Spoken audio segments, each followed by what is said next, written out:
Hello guys, welcome back to my channel review Vani ముత్యాలు. ఈ రోజు మనం చూడబోయే మూవీ టాపిక్ వచ్చేసరికి ద బోడీసీ. ఈ మూవీ క్రిస్టోఫర్ నలన్ గారు డైరెక్ట్ చేశారు. ఈ మూవీలో క్రిస్టోఫర్ నలన్ గారి మార్క్ ఉందా లేదా, మ్యూజిక్ ఎంత వరకు సపోర్ట్ చేసింది, యాక్టర్స్ ఎంత వరకు సపోర్ట్ చేశారు, సినిమాటోగ్రఫీ, స్క్రీన్ ప్లే ఇవన్నీ ఎలా ఉన్నాయి ఏంటి అనేది డిస్కస్ చేసుకుందాం. అండ్ మూవీ రేటింగ్ అయితే ఫైనల్ గా ఎంత ఇస్తానో తెలియాలంటే నా రివ్యూ చివరి వరకు చూడండి. ఈ మూవీలో కింగ్ వార్ కోసం వెళ్ళి తిరిగి ఎప్పుడు వస్తాడు, ఎలా ఏమేమి ఎదుర్కొని వస్తాడు, వాళ్ళ టీంని ఎలా లీడ్ చేస్తాడు, ఆ లీడ్ చేసే క్రమంలో వీళ్ళని కోల్పోతాడు, ఆ కోల్పోయిన దానికి పే ఆఫ్ ఎలా ఉంటుంది ఏంటి అనేది మూవీ యొక్క సెటప్. యాక్చువల్లీ నేను పర్సనల్గా క్రిస్టోఫర్ నలన్ గారి మూవీస్ చూసింది టెనెట్ అండ్ ఇంటర్స్టెల్లర్ నాకు ఫస్ట్ 30 minutes చాలా బోర్ కొట్టింది, ఓపిక్గా కూర్చోవలసి వచ్చింది. దాని తర్వాత నుంచి నాకు బోర్ అనే పాయింటే కాదు కదా, అసలు ఎక్కడా కూడా అరే వెళ్ళిపోదాం లేద్దాం అనే పాయింట్ లేదు. మూవీ అయ్యేంత వరకు అలా నోరు తెరిచి చూస్తూనే ఉన్నా. ఇంకా మూవీ ఎండింగ్ వచ్చేసరికి ఒక స్పేస్ లోకి మనం వెళ్ళిపోయామా అన్నంత ఇంట్రెస్టింగ్ గా క్రియేట్ చేశారు ఇంటర్స్టెల్లర్. సో అంత యూనిక్ అండ్ పెక్యులర్ పాయింట్స్ తో ఉంటది. అండ్ టెనెట్ వచ్చేసరికి ఓపెనింగ్ నుంచి ఎండింగ్ వరకు మనం ఆ జోన్ లోకి వెళ్ళిపోయినంత ఫీల్ లోకి తీసుకెళ్తారు నోలన్ గారు, అలా ఉంటది.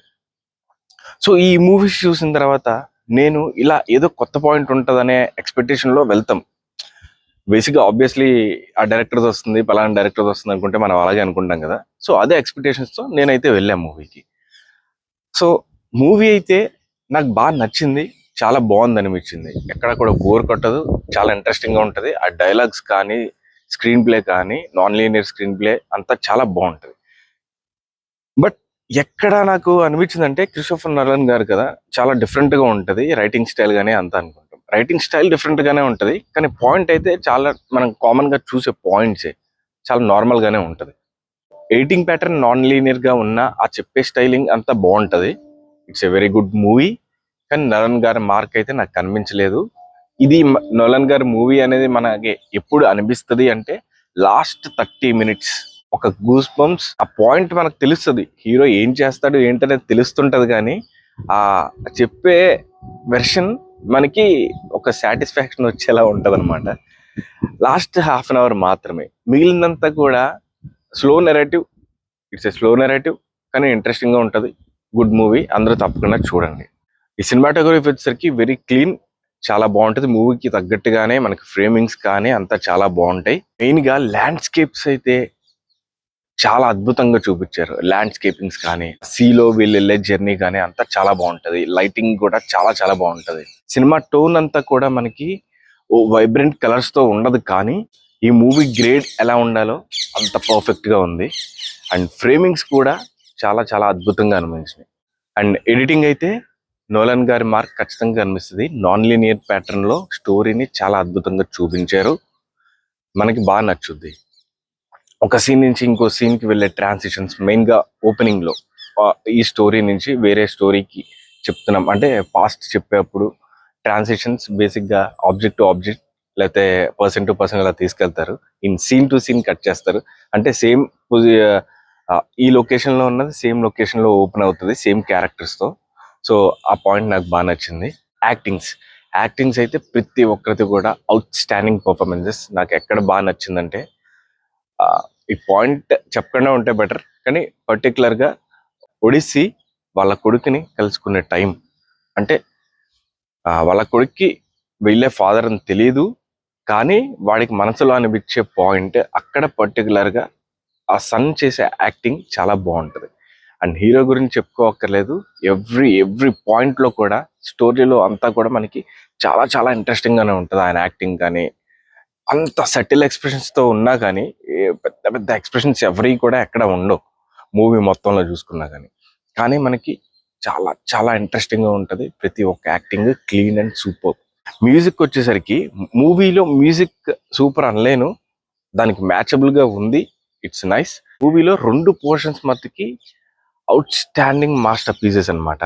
అది ఎలా స్టార్ట్ అవుతుందంటే సీన్ కి తగ్గట్టుగా ఒక లో టెంపోలో స్టార్ట్ అయ్యి ఆ ర్యాంప్ అప్ అవుతుంది అనమాట ఫాస్ట్ గా. ఆ సీన్ నడిచే విధానానికి, టెంపో ర్యాంప్ అప్ కి, మనకి ఒక ఎక్సైట్మెంట్ ఖచ్చితంగా కలుగుతుంది. ఆ స్కోర్ ఓన్లీ మూవీలో 2 or 3 టైమ్స్ మాత్రమే వస్తుంది. అది చూస్తే మీరు కూడా ఎక్స్పీరియన్స్ అవుతారు నేను ఎందుకు ఈ పాయింట్ ఇంతలా చెప్తున్నాను అనేది. మిగిలిన మ్యూజిక్ అంతా కూడా నాకు సపోర్టివ్గా అనిపించింది. అంటే మ్యూజిక్ ఒక హైప్లో ఏముండదు కానీ ఆ కథకు తగ్గట్టుగా నైస్గా స్టిచ్ అవుతూ వెళ్తూ ఉంటుంది. ఫైనల్గా ఈ మూవీ చూసినంతసేపు ఇట్స్ ఎ గుడ్ మూవీ. ఖచ్చితంగా వాచ్ చేయొచ్చు. అందరం మిస్ అవ్వకుండా వాచ్ చేయండి. ఎండింగ్ 30 minutes మట్టుకి you will feel high for sure అనమాట. హీరో చేసే పని ఏంటి అనేది మనకు అర్థమవుతుంటది ఎండింగ్ వచ్చేటప్పటికి. కానీ ట్రీట్మెంట్ ఎలా ఉంటుంది అంటే మనకి ఎగ్జైట్మెంట్ వస్తూ ఉంటుంది, మామూలుగా ఉండదు అనమాట. లాస్ట్ హాఫ్ అన్ అవర్ మాత్రం. సో అందరు ఖచ్చితంగా మిస్ అవ్వకుండా చూడండి. కొన్ని ఘట్టాలు అనుకోవచ్చు, అతను తిరిగి వచ్చే క్రమంలో, ఏదైతే వారికి వెళ్ళి తిరిగి వచ్చే క్రమంలో ఘట్టాలు అనుకోవచ్చు. ఒక్కో దాంట్లో వాళ్ళు ఫేస్ చేసేవి కూడా చాలా ఇంట్రెస్టింగ్గా ఉంటాయి. అందులో పర్టికులర్గా ఒక సీన్ ఉంటుంది. ఒక అమ్మాయి మనుషుల్ని, ఎవరైతే హీరో ఒక సైన్యం ఉంటుంది కదా, ఆ సైన్యాన్ని ఆకలితో ఉన్నప్పుడు ఫుడ్ చూపించి, అంటే ఫుడ్ పెట్టి వాళ్ళని ఎలాగా అనిమల్స్ కింద మార్చేస్తుంది. ఆ మార్చే క్రమం మనకి ఎంత ఇన్వాల్వ్ అవుతాం మనం. తన యాక్టింగ్ కానీ, వెనకాల వచ్చే సైలెంట్ స్కోర్ కానీ, అదంతా చాలా బాగుంటుంది. దాన్ని తిరిగి ఎలా తీసుకొస్తాడు, ఆ మనుషుల్ని ఎలా హీరో తీసుకొస్తాడు, ఈ పాయింట్స్ అనేవి చాలా ఇంట్రెస్టింగ్ ఉంటాయి కొన్ని పాయింట్స్. అండ్ నేను వచ్చేసరికి ఈ మూవీకి పర్టికులర్గా రేటింగ్ 3.5 ఆణిముత్యాలను అయితే ఇస్తాను. ఈ మూవీ మీద నేను చెప్పిన ఒపీనియన్ మీకు ఎలా అనిపించిందో కింద కామెంట్ చేయండి. మీకు కనుక నచ్చితే ఖచ్చితంగా సబ్స్క్రైబ్ చేయండి, లైక్ చేయండి, మీ ఫ్రెండ్స్కి షేర్ చేయండి, అందరినీ చూడమని చెప్పండి. సో ఇంకో మూవీతో మీ ముందుకు వస్తాను. బాయ్.